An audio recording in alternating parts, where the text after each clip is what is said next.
Hey guys, tonight we begin in the shadows of a distant winter, the kind that chews at your bones before breakfast and whispers through the cracks of a house that barely counts as one.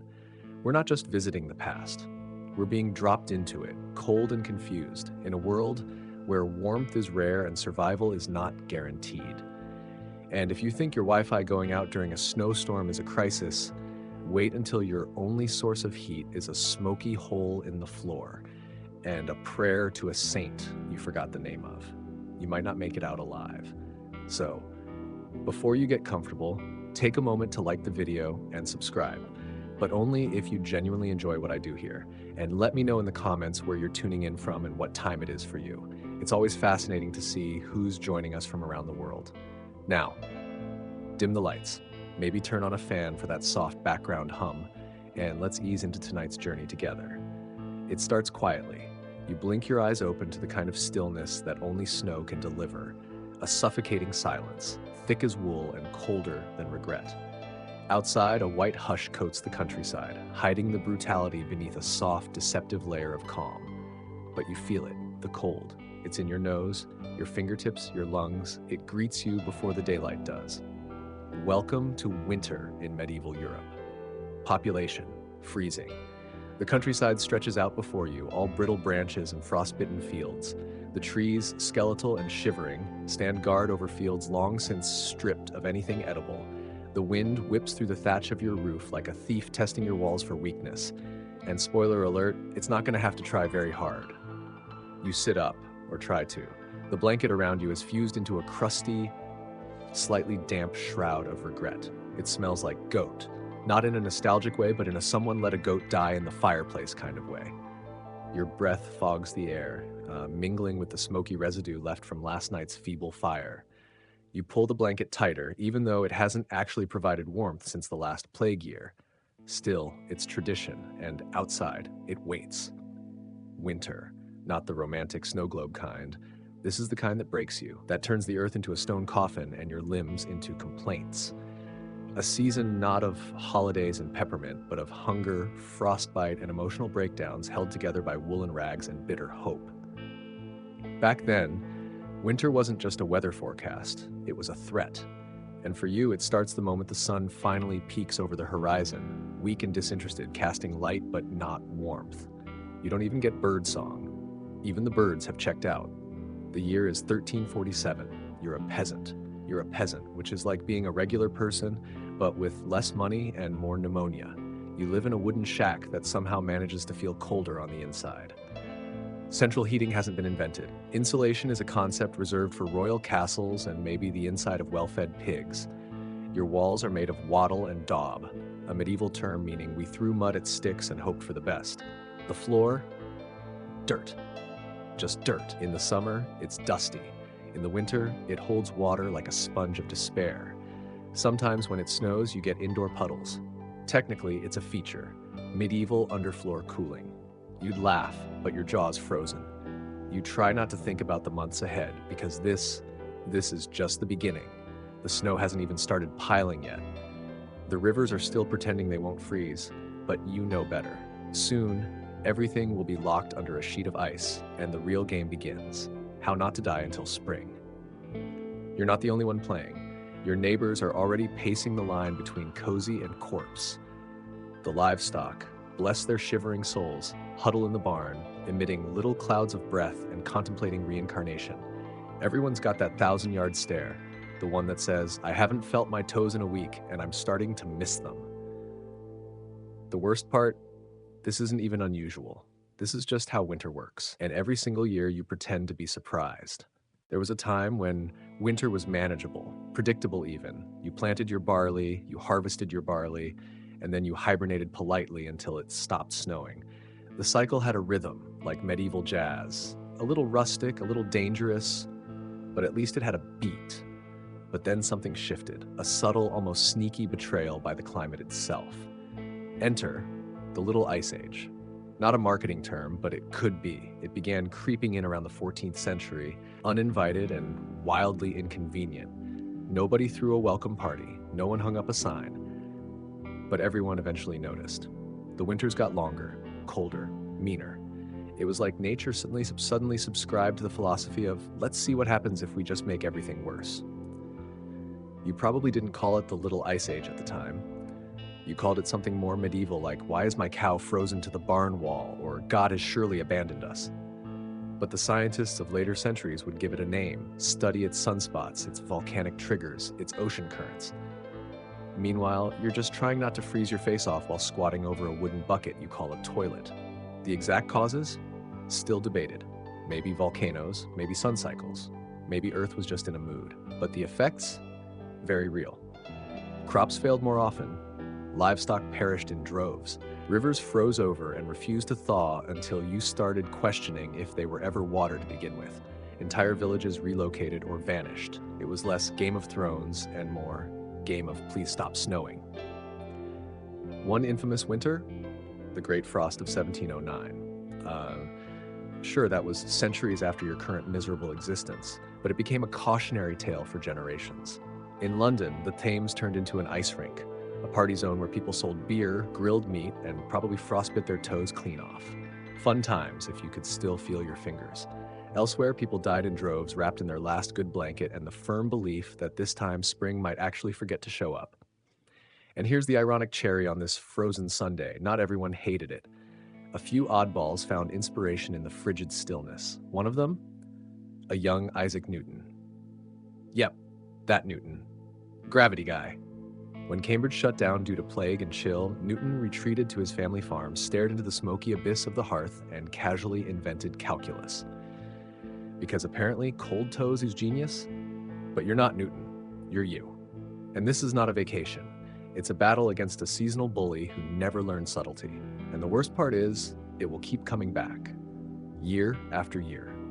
Like a subscription to misery you forgot to cancel. It's one thing to read about hardship, another to live it. And you, lucky listener, are living it one frostbitten morning at a time. In this moment, you're neither noble nor knight, just another villager blinking at a pale sun while silently bargaining with your own extremities. Your fingers ache, your breath fogs, you step outside and your boots crunch on the frost-dusted earth like stepping on cold crackers. Except, sadly, crackers would be more nourishing. You're not alone in this frozen nightmare. The entire village wears the same expression, equal parts resignation and chapped lips. You exchange a nod with old Marna, who's hauling water again. Her bucket's half ice already. She's wearing 4 tunics, 2 shawls, and something that might be a dog. You're not sure. No one asks questions in winter. Rich folks, well, they're snug inside stone houses with roaring fires and enough fur to start a zoo. You, on the other hand, are living a rustic lifestyle the modern internet might call cottagecore, except it's mostly cottage cold and please send core body heat. Food?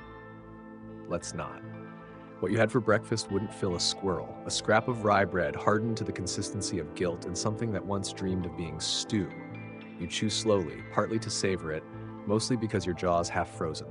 Your breath clouds in the air as you prepare to face the day's chore. Wood, always with the wood. Firewood isn't a luxury, it's life. You head to the tree line with an axe that's older than your aunt's wart and about as dull. Every swing feels like an insult to your spine.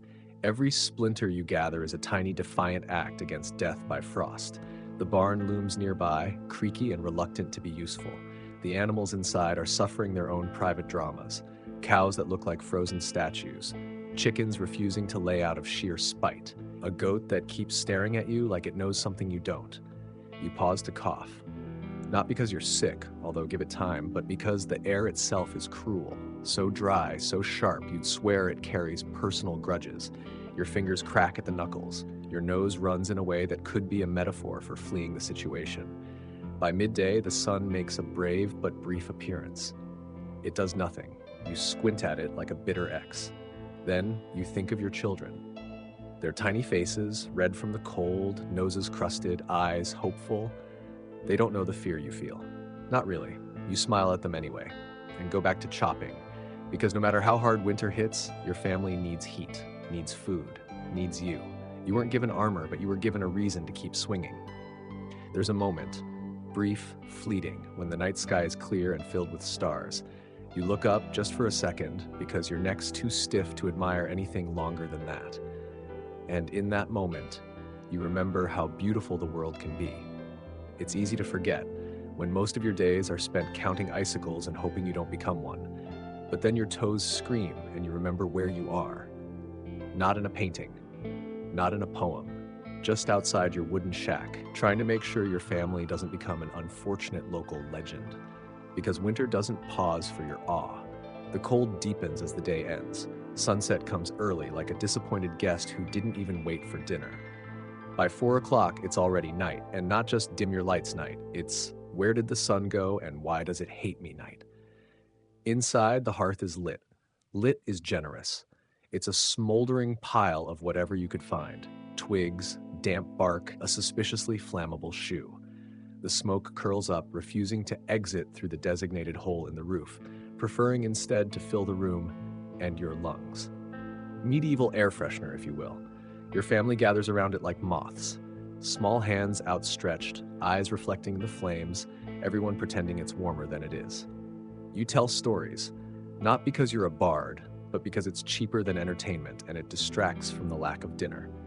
Old tales, passed down, frayed around the edges like your best blanket. Someone mentions St. Stephen's Day is coming, December 26th, the one day a year when roles reverse. When peasants pretend to rule and everyone laughs and drinks and eats, maybe, if the harvest wasn't terrible, if you didn't already eat your celebration goose back in November because someone tripped and killed it. Still, the idea is enough to lift spirits. Your son, wide-eyed, asks if you'll be the Lord of Misrule this year. You laugh, a real one, from the belly. It echoes weirdly in the smoky room, like the house doesn't know what to do with joy, because for one day, just one, you might be allowed to be more than a survivor. You might be allowed to be human again. The morning of St. Stephen's Day arrives with no fanfare, just a fresher layer of frost icing the edges of your existence. But today, something is different. Not warmer, certainly not easier, but lighter, like the village has collectively decided to pretend it's not miserable for 24 hours. Fantasy? Maybe. Necessary? Absolutely. You tug on your least worst tunic, one that doesn't itch like betrayal, and step into the cold. People are already gathering near the square, which is generously referred to as central, even though it's really just the flattest bit of muddy ground between two collapsing sheds. But spirits are high. Someone's brought out a stringent instrument that has more dust than notes. Someone else is juggling apples, probably to check which ones are still edible. You're handed a crown. Not gold, not even metal, just woven straw and crooked feathers. Today, you are the Lord of Misrule. It sounds fancy. It isn't. But for a few brief hours, the power structure flips. The poorest gets to command the richest. Orders are absurd. Dance like a duck. Give me your socks. Kiss that frozen goat. Everyone laughs, even the goat, sort of. The landowner, stuffed into ill-fitting peasant rags for the occasion, pretends to grovel. You bask in it just for a moment. Not because you are humiliation, but because today it isn't yours. For once, you're not bowing. You're not apologizing for surviving. You're leading a parade of nonsense through ankle-deep snow. Food is shared. Actual food. Someone slaughtered a pig. Someone else brought turnips. It's a feast, and it doesn't matter that the bread is burnt or the cider slightly sour. It's abundance by medieval standards. And more importantly, it's shared. Children run, chasing each other through foggy breaths, their laughter slicing through the cold like sunshine. Elders sip from mugs and pretend they're warm. Someone sings off-key, someone else harmonizes worse. You join in, it doesn't matter. Joy isn't about skill, it's about defiance. Because in the cruel logic of medieval winter, joy is rebellion, and tonight, you're winning. The morning after feels like a hangover, but not the kind you get from drinking. It's a cold reality hangover. The fire is nothing but ash, the bread is crumbs, and the Lord of Misrule crown lies crumpled in the corner, already chewed by a rat with poor taste. But you're not sad. Not exactly. That one day, that sliver of warmth and laughter is still echoing in your bones, like embers you carry in your chest. Embers you'll need, because reality doesn't wait for your joy to finish processing. You go outside. The frost is back with a vengeance. It's like winter caught wind of your little celebration and decided to punish you for smiling. The air is sharp enough to shave with. The trees groan like old men getting out of bed, and your joints agree. Back to routine. You check the food stores. A few potatoes that look like they've seen war, some dried beans, tragically tasteless.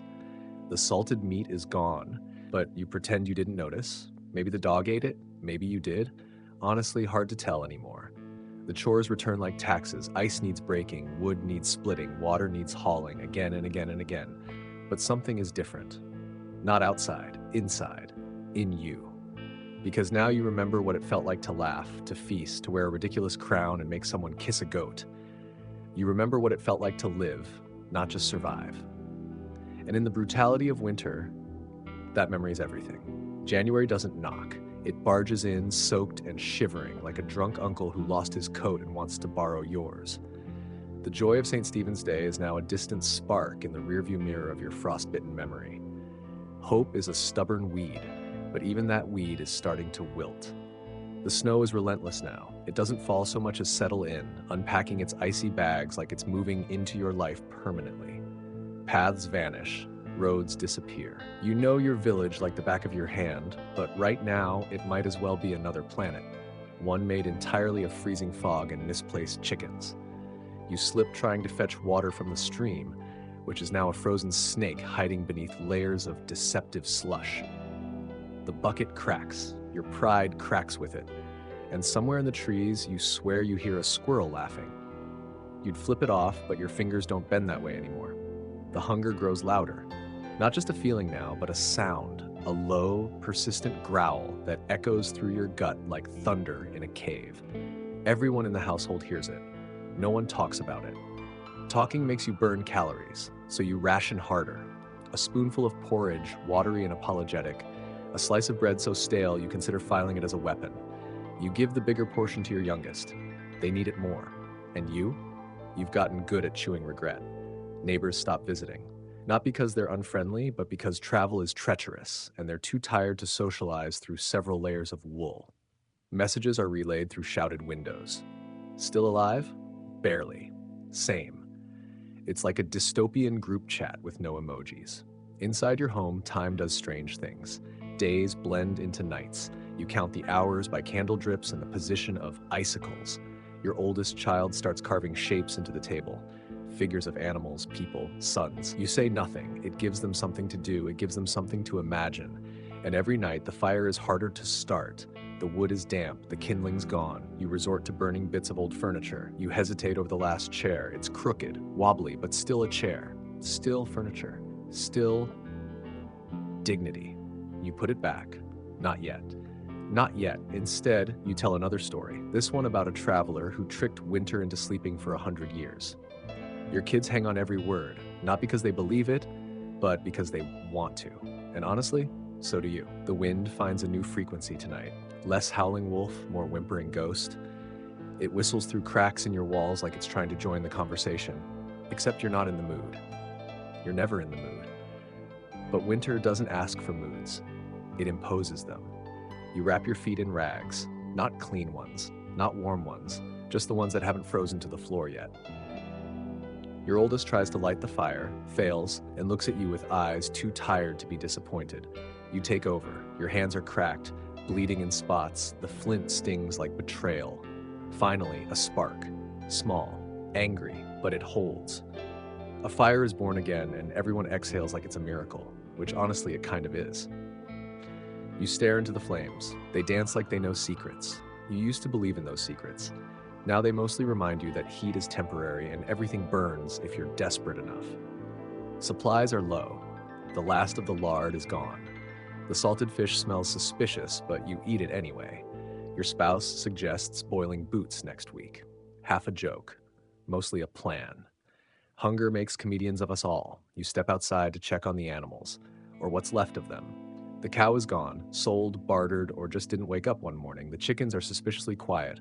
The goat is still alive, barely. She stares at you like she blames you personally for the snow. You accept the accusation. Back inside, someone coughs. You pause, not just because of what it might mean, but because you remember what it has meant before. Coughs in winter are like thunder in July. You know the storm's coming. You pretend not to notice. So does everyone else. It's a silent contract you've all signed. No talking about the cough. Not until you have to. Instead, you pass around a cup of broth. One cup, shared. warmth passed lip to lip. It's barely food, but it's sacred. It's survival distilled. And then bedtime. Everyone curls into each other like spoons in a drawer. You're the big spoon, the outer layer, the human shield against the night.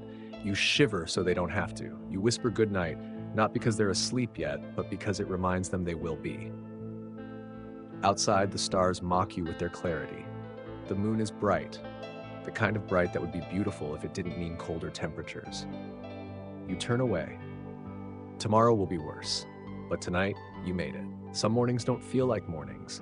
They feel like continuations of the same night, stretched too thin over the frame of exhaustion. This is one of those mornings. You wake up because someone else is coughing. Not the small, polite kind. The deep kind. The kind that drags itself up from the belly and lands on the room like a rock. No one looks at each other. No one says anything. You all just absorb it. There's a silence after, too thick to be broken by anything but hunger. You crawl out from under the blanket pile. The floor is so cold it sticks to your feet for a moment, like it doesn't want to let go. You dress in layers that smell like smoke, fear, and the ghost of last year's onions. Breakfast is a decision between eating the last turnip or waiting to see if it might reproduce overnight. You choose. Waiting. The animals are restless. The goat kicks at the barn door. The chickens squabble without purpose. Even they seem to know that something is off. That cough echoes again in your memory as you walk the perimeter of your tiny domain. Snow crunches beneath your boots. A hawk circles overhead, hopeful. You glare at it. Not today, feathered scavenger. You visit the neighbors, or try to. Their house is shut. No smoke from the chimney. No footprints in the snow. You knock once, nothing. You knock again, still nothing. And suddenly you're not just cold, you're scared. Back home, you lie. You tell your family they were probably just sleeping. No one believes you. But everyone appreciates the effort. The day bleeds into evening. Another fire, another round of coughs. You stir broth like it owes you rent. Your spouse watches you with the expression of someone calculating impossible things. How long the food will last, how deep the snow will get, how to stretch love into calories. You don't sleep that night. You listen. To the wind, to the coughs, to your own heartbeat making unreasonable demands. And when you do drift off, you dream of spring, not lush and blooming, but muddy and loud and alive. Because right now, even mud would feel like mercy. You wake up to the sound of silence, not peaceful silence, ominous silence, the kind that presses against your eardrums and whispers something's missing. The coughing has stopped. You freeze, not because of the cold, but because of the implication. You scan the room. Everyone is breathing, still here, but quieter, worn thinner, like fabric stretched over too many winters. You light the fire, or try to. The flint sparks, but the tinder won't catch. It's damp. Everything's damp. Even the air feels soggy, like the sky is about to cry and doesn't care who sees. You curse under your breath and breathe on the kindling like it's your last wish. Finally, it takes. The heat is weak, but defiant. You sit by it anyway, like it's a campfire of hope. The kids huddle around. No one says much. Talking is expensive. Talking is emotional. And today you can't afford it. Food today is a boiled root you can't identify. Could be turnip, could be sadness. You mash it into something resembling a paste and call it stew. Your youngest tries to smile after eating. You pretend not to cry. Outside, the wind has stilled, but the sky is leaden, gray like an old bruise. You go for a walk, not for exercise. What even is that? Just to check the perimeter. The trees are skeletons. The ground crunches beneath your boots like broken promises. You reach the neighbor's house again, still silent, still no smoke. The door is ajar. That wasn't true yesterday. You call out once, twice, no answer. You step inside, the air is stale. The kind of stale that comes from time, not just neglect. You don't stay long, you don't want to know. Not really. You just need to confirm what you already suspect, that winter has claimed another. Back home, you say nothing, just hold your family tighter. Your spouse holds you back, not with strength, but with a kind of resignation that says, we're still here, that's enough. You light another candle, a tiny flame in a sea of cold. It flickers as if deciding whether or not to commit to existing. You watch it like it's a signal, like it's a survivor. You read bedtime stories, not real ones. Made-up tales about far-off lands where people eat 3 meals a day and bathe on purpose. Your kids ask if those places are real. You say yes. You lie, and it's the kindest thing you've done all day. Sleep comes in patches now, short, shallow dives into unconsciousness before something, wind, worry, or wheezing, pulls you back up. Last night, it was a dream, the kind that doesn't feel like a dream at all. A warm table, bread, laughter, a second helping. You woke up chewing on your blanket. You rise early, not out of virtue, but because your body's forgotten how to rest. Outside, the world is locked in frost. Trees look like bones. The sky, an iron lid. The kind of morning where hope is harder to lift than firewood. Your middle child has taken to drawing on the walls, with charcoal. It's not art, it's hunger in stick figure form. A rabbit, a loaf of bread, a sun with an exaggerated smile. You don't stop them. It's cheaper than therapy and safer than the alternative. Mid-morning, your spouse suggests going to the forest, to trap, to forage, to maybe not come back. You offer to go instead. You argue about it, quietly, because yelling takes energy. In the end, you both go. The woods are not welcoming. Snow up to your knees. Every branch holds its breath. You lay a few snares. Check the old ones. Nothing. Then, tracks. Rabbit. Fresh. You follow them like a pilgrim chasing salvation. Hours pass. You catch nothing. But on the way back, you find something stranger. A patch of green. Just a few sprigs. Herbs. Weeds. Doesn't matter. It's edible. You pick it like you've struck gold. At home, the kids cheer like you brought back a feast. You boil the greens with the root paste. It tastes like wet lawn. But it's food, it's texture, it's color. That night, someone makes a joke, a real one. It's not very funny, but it doesn't have to be. You laugh. Everyone laughs. And in that laughter, you remember something crucial. Laughter uses calories, but sometimes it gives them back. Something shifts the next day. It's not warmer. The wind still slices through your sleeves like it's mad at you personally. But there's something in the air less heavy, less heavy. The kind of change that's not visible but felt in your spine and the way your shoulders carry less dread. You notice the snow is softer, not slushy, not melting, but soft, like it forgot to freeze last night. The children notice it first. They start poking their heads outside without being told. Your youngest makes a lopsided snowball, then another. You try not to read too much into it. Winter plays tricks. It'll give you one easy day and follow up with a blizzard tantrum. But still, you let yourself hope. Just a sliver. Just enough to make breakfast taste a little less like desperation. The fire starts quicker. Your hands hurt less. The water bucket isn't frozen solid. You glance up and actually see the sun. Not warmth, not yet, but light. And honestly, that's almost better. At midday, your spouse announces they're going out. Just to check, they say. You know what they mean. Check for life. Check for death. Check if the world is still turning. They come back with something you haven't seen in weeks. News. A caravan passed through the nearby town. Merchants selling salted meat and beans. Expensive, sure, but available. Real food. Someone traded a pair of boots for a bag of oats. Someone else offered firewood. A stir of movement. A chance at trade. It's like hearing a fairy tale from a town crier. You repeat it aloud to the kids like it's scripture. There's food. Out there. Right now. That night, the stars are still icy, but you look up and whisper a thank you anyway. Not because things are fixed, not even close, but because you remembered how to imagine they could be. That night, you barely sleep. Not from fear, but anticipation. A caravan, food, trade. These aren't just words now. They're oxygen, possibility. The children whisper in the dark, making lists of everything they'll eat once spring comes. Cakes, apples, even that weird jelly Aunt Bruna used to make that no one liked but everyone misses. By morning, you've made a plan. A modest one. You'll go to town. See if the caravan's still around. If not, maybe someone's heard news. Maybe there's a way to get something, anything. You bundle up.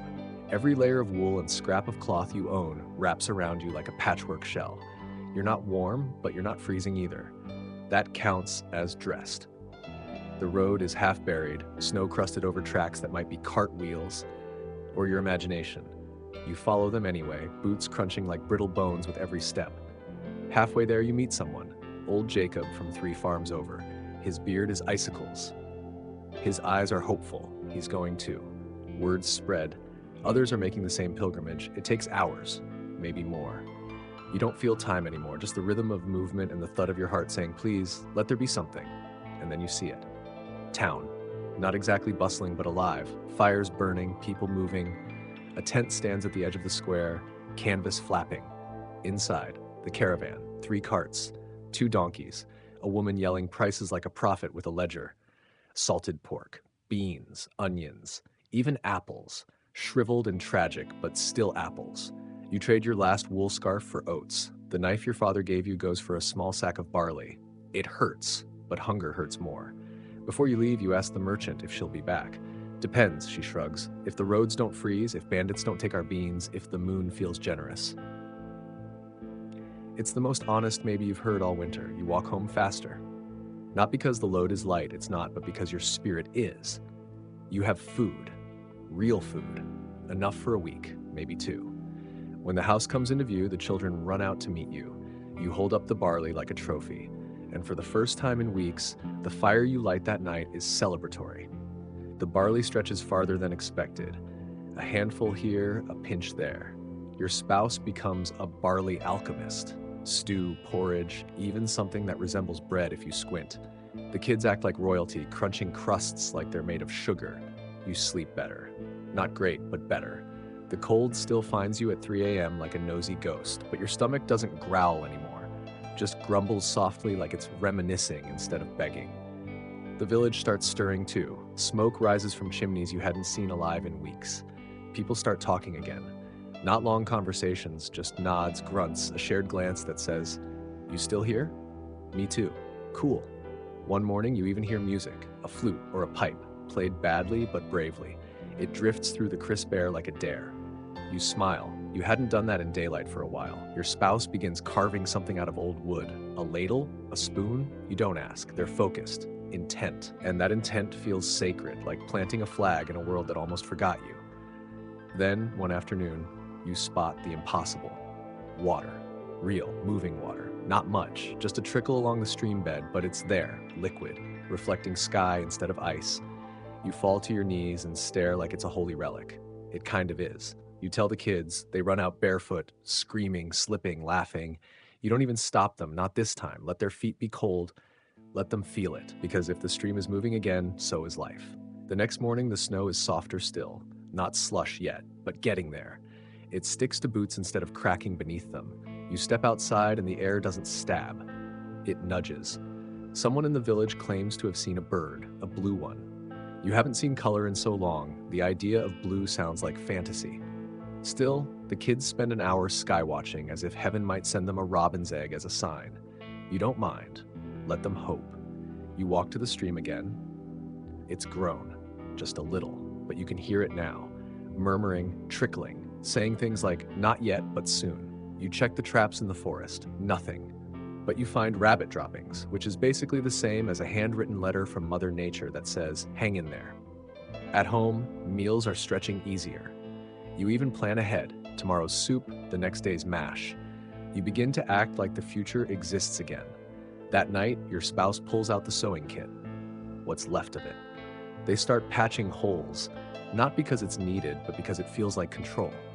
You sit by the fire, full enough, warm enough, and realize this isn't the end of winter, but maybe it's the beginning of the end. You wake to birdsong. For a second, you think it's part of a dream, but no, there it is again.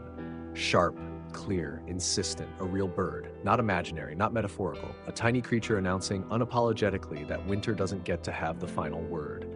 You sit up, stretch, your joints creak but don't scream. The light through the window isn't gray, it's gold. Dim, still shy, but definitely gold. The sun is back. Outside, the world glistens, not with ice, but with dew. The snow hasn't vanished, but it's melting.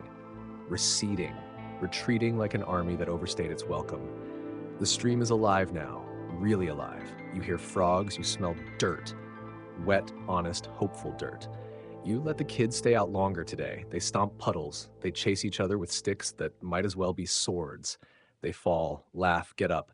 The cold no longer bites, it tickles. You find the old garden patch beneath a crust of snow. You touch it. It's soft, not ready, but getting there. You make a mental note. Soon. Soon this will be something again. That night, no one asks for stories. They're too tired, too full, too distracted planning tomorrow, and for once, that's exactly what you wanted. 3 days pass. The snow, once the uninvited tenant of your existence, now hides only in corners, under eaves, in deep forest shade behind the chicken coop like it's embarrassed to be seen. You've started planting. just a row or two, right where the frost receded first. The kids help, sort of. One digs, two throw dirt at each other, and the smallest insists on naming every seed. You don't stop them. It's not about the crop, it's about motion. About the idea that the world hasn't stopped spinning. The village feels different, not louder, not busier, but lighter, like everyone collectively exhaled. There's more smoke now, kitchen smoke, cooking, boiling, frying even. You swear you smelled onions yesterday and nearly burst into tears. You trade again, a few eggs for herbs, a wool mitten for soap. People barter not just for things but for dignity. You catch your reflection in a puddle, still gaunt, still tired, but undeniably alive. Your spouse mends the fence today. With twine and muttered curses, you pretend not to hear when they talk to it like an old friend. Honestly, who can blame them? It's the first thing they've fixed in months that didn't scream back. Dinner is soup, with carrots, real carrots, from a neighbor's cellar that somehow didn't rot. You say thank you before eating, not to the neighbor, to the soup, because this is the taste of surviving. By the next week, you're waking up before the sun, voluntarily. Not because of hunger or fear or some internal alarm screaming survive, but because dawn smells like wet grass and cracked earth. The kids sleep in. You let them. Even the chickens seem more relaxed. One of them lays an egg right at your feet as if to say, "Here, you've earned this." You plant more. Beets this time, maybe cabbages if the seeds are still good. You don't know if they'll grow, but you dig the soil anyway. Digging is its own kind of prayer. Your spouse starts a list of repairs: roof, gate, that corner shelf that's been crooked since autumn. You don't laugh this time, you nod. It's a good list, and then, like some ancient god heard your whispered hopes, it rains. Not a storm, not a punishment, a soft, honest rain, the kind that smells like promises. You run outside and let it soak you. So do the kids. No one tells anyone to come in. You just stand there wet and ridiculous, smiling like fools. That night, the fire is ceremonial, a celebration. You boil tea, real tea, with the last pinch of dried mint. It tastes like luxury and memory. You sleep with the window cracked open just enough to hear the water drip from the eaves. And when morning comes, you know you made it through the winter. The next few days are a gentle blur. Not lazy, just quiet. You move through them like someone waking up from a long illness. Everything is familiar and strange. The house creaks differently in the warmth. The floorboards no longer ache under your footsteps. You go outside and see buds on the trees. Actual green things, not dreams, not hallucinations. Leaves, tiny but insistent. As if to say, yes, we're back. Deal with it. Your eldest finds a frog in the garden. Screams like it's a dragon. Everyone comes running. It's not dangerous, just unexpected. A real, live, slippery sign that the world is awake again. You check the traps. One has a rabbit, a small one, lean but real. You bring it home and your spouse makes stew. The smell alone could start a religion. Neighbors stop by more often now. Not out of desperation, just habit. Someone brings a jar of pickled beans. Another shares gossip so old it might be history. No one minds. It's not about the story, it's about the telling. You patch the roof, properly this time. The nails hold, the boards don't sag. You whistle while you work, not because you're happy, though maybe you are, but because silence isn't survival anymore. It's just silence. You eat dinner outside, no fire, just stars. And for the first time in months, you're not waiting for the cold. You're just here. Spring doesn't arrive all at once. It drips in slowly like honey from a stubborn jar. Some days it teases, sunshine in the morning, frost at night, but you don't mind. The worst has passed. The fields begin to wake, not just the garden, but the whole hillside. Wildflowers peek through dead grass. Bees start buzzing again. You hear them before you see them, tiny zips of bravery. You clear more soil, turn it over with your hands. It smells like potential. The kids plant in crooked rows. You let them. Crooked food still grows. In town, the market opens. Just 2 stalls. One with potatoes, one with buttons. But still, a market. A place to gather. A place to pretend things are normal. You bring home a spool of thread and trade it for a kiss. It's the best deal you've ever made. Later that week, someone plays a fiddle in the square. The sound is wobbly, unsure, but then feet tap. Then a couple dances. Then everyone does. You laugh until your ribs hurt. You cry and blame the wind. And when you walk home, hand in hand with your family, you realize you haven't looked over your shoulder in days. The shadows are behind you now. You start talking about next winter, not with dread, but with plans. You'll preserve more, build stronger shelves, fix that drafty spot near the door. It doesn't feel like a warning anymore, just a season like any other. You make a list of what worked: the barley, the neighbor's cellar carrots, the caravan, strange and lucky. You make another list of what didn't. You try not to be bitter. Even failure taught you things. Your spouse sharpens tools with care. You oil the hinges. The kids invent new games using sticks, string, and too much imagination. Everything feels a bit too quiet, but in a good way, like a held breath before laughter. Someone in town starts talking about a festival. Just an idea, they say. Nothing big. Maybe a shared meal, maybe music, maybe just a bonfire. But the idea sticks. Everyone wants it. You catch your reflection again. There's color in your cheeks. Your eyes don't look like ghosts anymore. And when your youngest falls asleep in your lap after dinner, full and safe and dreaming of frogs, you realize this isn't the aftermath. This is the beginning. The festival becomes real faster than anyone expected. One morning, someone hangs ribbons in the square. Another sets up a table, then two, then five. Bread appears, then cheese, then something that might be wine, or at least close enough. There's no schedule, no rules, just joy. You bring your last jar of jam, plum, from last summer. It's the crown jewel. You place it on the table like it's made of gold. Someone gasps. You feel like royalty. Children run wild, laughing too hard over nothing. An old man sings a song no one knows but everyone hums anyway. Someone juggles apples and drops them. No one cares. Your spouse dances, awkwardly, beautifully. You join them. The music is just clapping now. That's enough. You don't remember the last time your feet moved without purpose. Now they move for joy. When night falls, a bonfire rises. Huge, ridiculous, glorious. Sparks shoot like stars trying to get back home. People tell stories, not sad ones. Not survival tales, just nonsense, folklore, hope wrapped in fiction. You lie in the grass, hand in hand, fire crackling, children curled beside you. And you know, this is what victory looks like. Not trumpets, not parades, just life. The next morning, your back aches from the grass, but you don't care. You stretch, crack every joint, and feel 10 years older and 100 times lighter. Someone's made pancakes, sort of.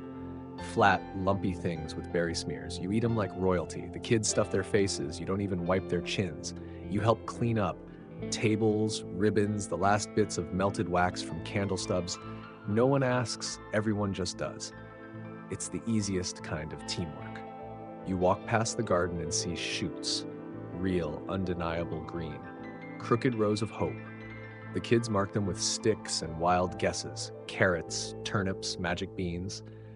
The afternoon drifts in on a breeze that smells like honey and something faintly smoky.